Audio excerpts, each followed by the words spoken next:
For makhani chicken, I thaw the frozen chicken. I did pick this up at Costco. These are individually packed. It's called Smart Packaging from Costco. These work great for makhani chicken. The chicken is now thawed and ready to marinate. This is about 7 pounds of chicken, and I used about 2 cups of yogurt. I make my yogurt at home, so this is homemade yogurt, but you can use any yogurt you prefer. I am now going to put the tandoori chicken masala. I use the Everest tandoori chicken masala. You can use any brand you want. I do not have any preference.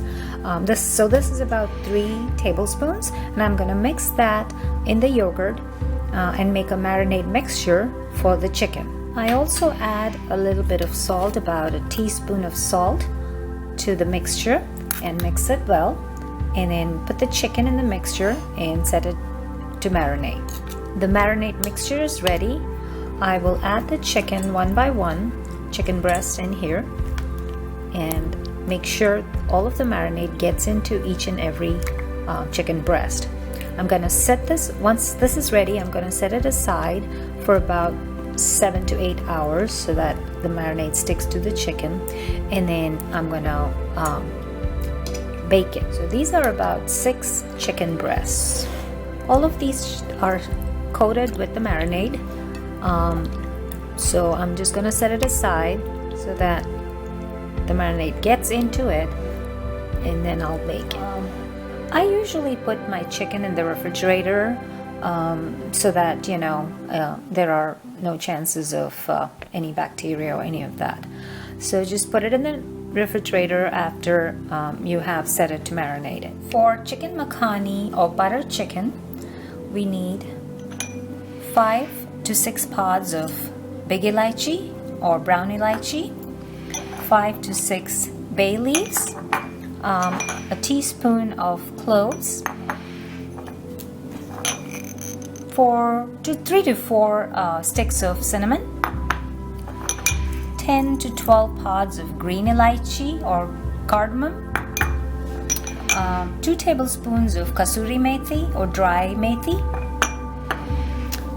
2 inches of ginger, fresh ginger, about 10 to 12 cloves of garlic, 3 finely chopped green chilies, teaspoon of salt, teaspoon of turmeric, teaspoon of garam masala powder, teaspoon of red chili powder, and 2 tablespoons of coriander powder.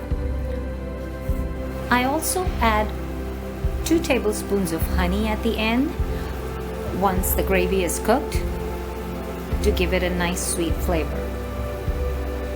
I use coconut oil for cooking this chicken. Butter chicken or makhani chicken is technically cooked with butter, but I do not use butter at all. It's unhealthy, so that's why I use coconut oil. 2 tablespoons of coconut oil, about a can or and a half of tomato sauce, organic. I get mine from Costco. So you can, depending on how much you're cooking, I would say 1 to 1.5 cans of tomato sauce. And finally, about a cup of heavy whipping cream. In a heavy bottom pot, I added 2 tablespoons of coconut oil, and I heat it on medium heat. It's melted now. I'm going to add the pounded elaichi, the big cardamom, the brown ones first. Now I'm going to add the green ones, small ones. It's starting to crackle, so that's a good sound. That's the right temperature. I'm now adding the cloves, cinnamon sticks,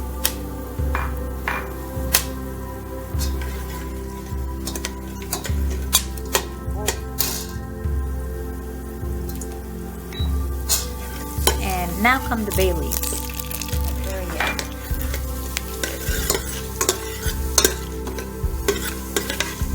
It's now time to add the ginger paste.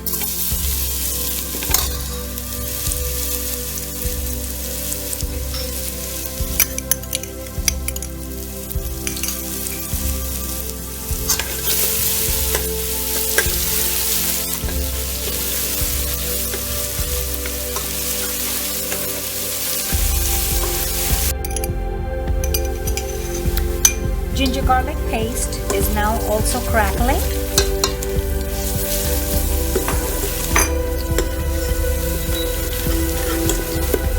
We keep stirring so it doesn't stick to the bottom of the pan. Once this turns brown in color, I'm going to add the green chilies and then the tomato sauce.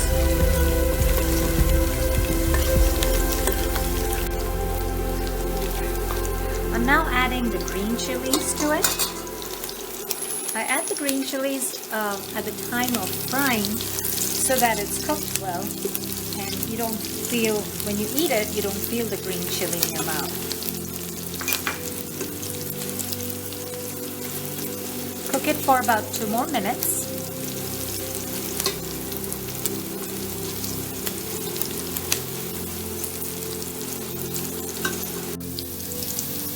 The color of ginger garlic paste and all the other spices is perfect. It's time to add this tomato sauce. This is just 1 can. Since I'm making the chicken in big quantity so that I can freeze it for future, I don't have to keep cooking again and again, I'm going to add another can of tomato sauce. I'll probably add half of it for now and see how it turns out. And you have to keep stirring it so that it doesn't stick to the bottom of the pan.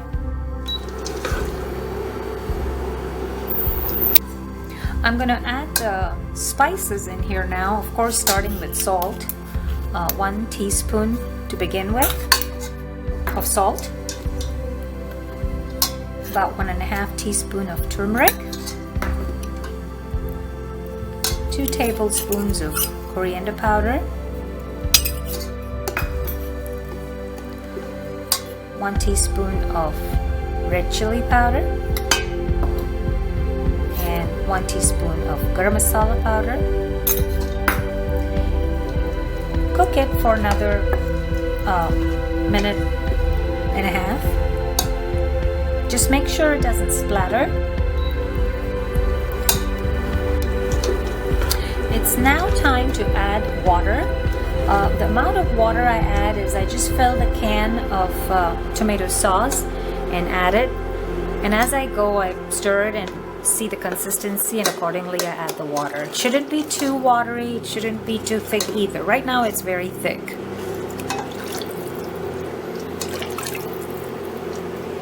I might have to add a little more water. So I'm gonna have to add a little more water to it. About half a can, I think. Maybe a little more. And once it cooks and it starts to boil, it'll thicken more. If it's a little too thick, then I'll add more water. This looks like the right consistency, because once we add chicken to it, it's still going to thicken after that. So this looks like a right consistency. Let it cook for another 10 minutes till it comes to a boil. It would take about 5 minutes or so. This has started to boil, and now I'm going to add the dry fenugreek leaves, the kasuri methi or the dry methi leaves. Let it cook for 2 minutes.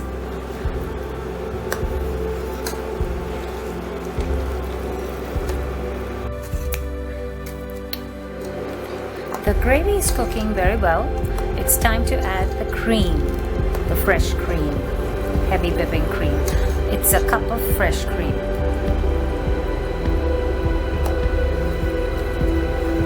This will give it a beautiful color as well as nice taste. This is a very rich gravy. That's why it's called makhani or butter chicken.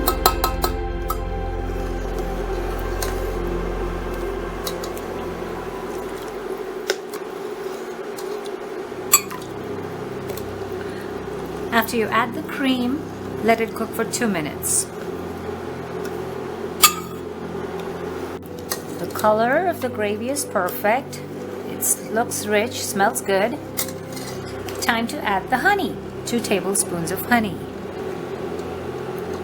You can change the quantity depending on your taste. If you like it sweet, then you can add more honey, or if you don't like sweet at all, you can skip the honey. This also gives the nice thickness to the gravy, along with the sweet taste and aroma.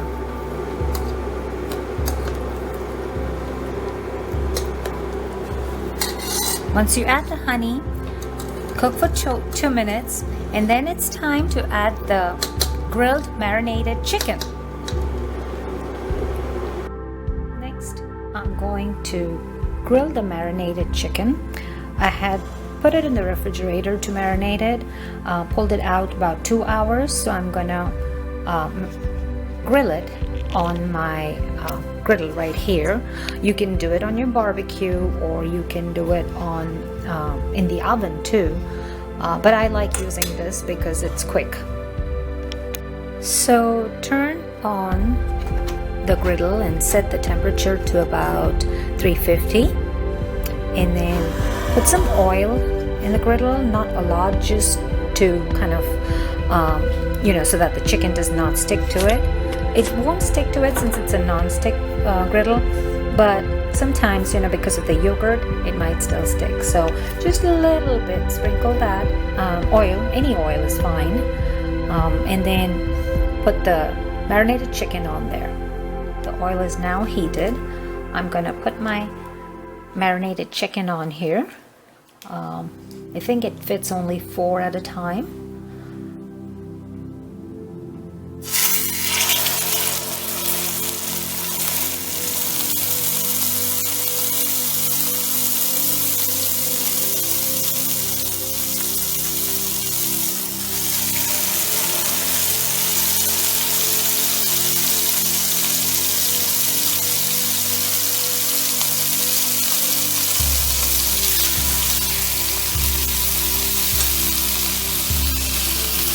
Just do 3 at a time since I have 6 pieces.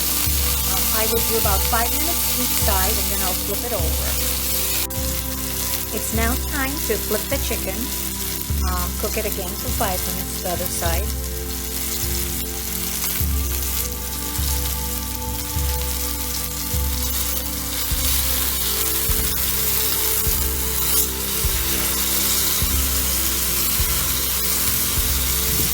Looks like it's cooked, but I might have to do the first side one more time.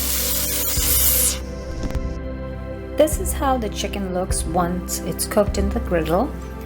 It should be kind of soft but still hard, because I'm going to cut these into small pieces and cook again in the gravy. If you want to eat this chicken as is, I recommend cooking it a little longer so that it's tender, not as hard as this one here. So I'm going to cut this into small pieces once this is cooled down, and then put it in the gravy and cook it some more. So this is how it looks when it's finely chopped. It's not actually finely chopped, it's pretty big sizes. You can see the chicken is still white on the inside, so once I put it in the gravy, this all should be soft. This is soft, but it's not as soft as it should be. The reason I left it this way is for it to absorb the gravy. So I'm going to put all of this in the pre-prepared gravy.